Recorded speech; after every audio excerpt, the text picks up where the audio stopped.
Speaker Shri Akhilesh Prasad ji 4 minute. बहुत धन्यवाद सभापति महोदय। मैं आभारी हूं कि ऑपरेशन सिंदूर पर मेरे पार्टी नेतृत्व ने और आपने बोलने का मौका दिया।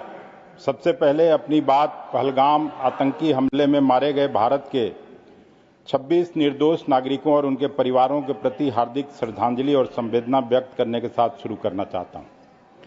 इसके साथ साथ मैं बिहार के जांबाज आईबी अधिकारी मनीष रंजन मिश्र का भी पुण्य स्मरण करना चाहता हूं, जो उस आतंकी हमले में शहीद हो गए। महोदय, इस कायरतापूर्ण आतंकवादी हमले के तुरंत बाद कांग्रेस पार्टी और समूचे विपक्ष ने संसद का विशेष सत्र बुलाकर इस पर चर्चा करने की मांग की थी, लेकिन इस चर्चा कराने में 100 दिन लगभग लग गए जब आज ये चर्चा प्रारंभ हुआ है। मैं 2-3 बात की तरफ, मैं बिहार से आता हूं और बिहार में जिस तरह का बहस चला है, आज ही एक्सटर्नल अफेयर्स मिनिस्टर का भी भाषण सुना और कल आदरणीय राजनाथ सिंह जी का संबोधन सुना, तो बिहार में एक प्रचलित शब्द है थेथ्रोलॉजी। तो थेथ्रोलॉजी के आधार पर जिस तरह से ये भाषण यहां हो रहा है, मैं ये जरूर मानने को तैयार हूं कि मंत्री जी लोग थेथ्रोलॉजी में पीएचडी हैं और सच्चाई से उसका दूर दूर तक कोई रिश्ता नाता नहीं रहता है। पार्लियामेंट्री तो नहीं है। पार्लियामेंट्री नहीं है सर। मैं इस बात को भी विचार विमर्श किया। अरे भाई, हम बोलिए हम नहीं पढ़े थे। आप बोलिए प्लीज। हाँ, वो तंग करते हैं लोग। हम इस बात को स्वीकार करते हैं कि सैन्य बलों के अदम्य साहस और पराक्रम को निश्चित रूप से हर भारतीय स्वीकार करता है और उनके लिए सबको गर्व है, हमको भी गर्व है। लेकिन जिस तरह से आपके राजनीतिक नेतृत्व ने ऑपरेशन सिंदूर में जो मिलिट्री के भाइयों ने, सैनिकों ने जो कुछ कमाया, उसके आपके राजनीतिक नेतृत्व ने गंवा दिया। इस बात को सभी को स्वीकार करना चाहिए। और जिस तरह से सरकार का राजनीतिक इकबाल समाप्त हो गया है, मैं तो यही कहूंगा कि जब इकबाल समाप्त हो जाता है तो आप किसी भी तरह का बहस कर लीजिए, कितना भी थेथ्रोलॉजी कर लीजिए, उस बात को कोई स्वीकार करने वाला नहीं है। बिहार के छोटे से जगह में आता हूं, एक आम बच्चा भी फिर से इंदिरा जी को याद करता है कि एक वो भी लड़ाई थी।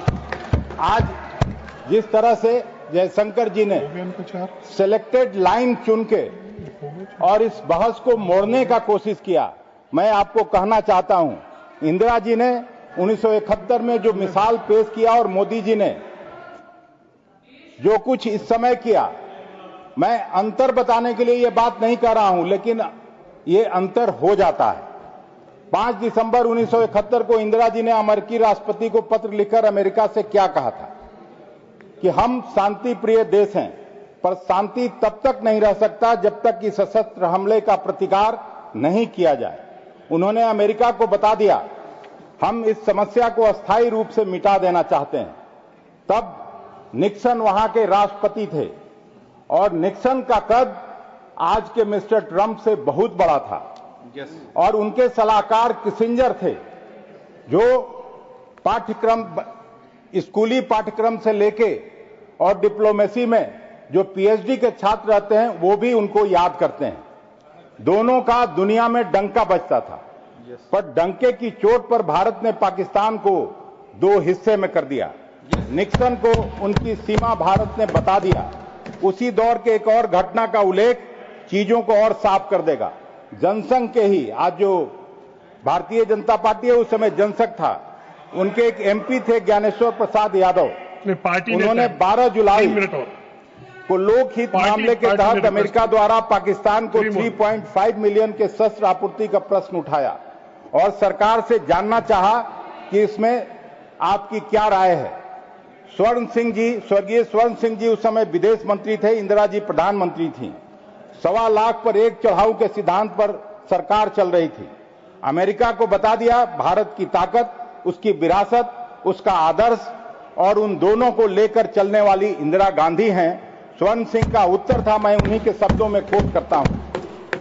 Government feels that supply of arms to Pakistan by any country in the present context amount to condonation of genocide in Bangladesh and encouragement to military ruler। Bharat ने अमेरिका को आईना दिखाने का उस समय काम किया।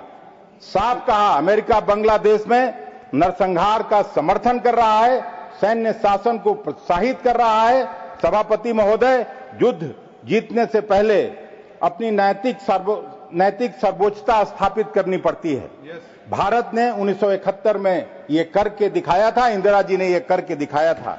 इस रास्ते पर यदि आप लोग इस रास्ते को अनुसरण करते तो दुनिया हमारा पुरुषार्थ देखती। और अभी जो कुछ हुआ, आज अभी विदेश मंत्री जी ने कहा कि यूट्यूब खोल के देख लीजिए, जो सब टेररिज्म के सरगना थे, जिनको उनका आप समाप्त कीजिए मारने वाले में प्लीज। उनका यूट्यूब देखने की बात करते थे। असली सरगना तो वहां का मुनीर है, जो मिलिट्री हेड है, और उसको आप रोक नहीं सके। अखिलेश जी समाप्त। ट्रंप उसके साथ भोजन किया, लंच किया, और आप जब वहां गए थे, thank you. Trump Modi ji को बुलाए वहां उनके ओथ में, उसमें भी आप सक्सीड नहीं किए। Thank you. और आप बुरी तरह से डिप्लोमेसी में फेल किए हैं। उनके साथ, पाकिस्तान के साथ तो कम से कम 2 कंट्री, चाइना और टर्की साथ में था। आप बता दीजिए, जो कंट्री हमेशा हम लोगों के साथ होता था, नेपाल और भूटान, वो भी इस बार चुप रहे। हम लोग कहते रहे अकेले। Will speak in Bengali.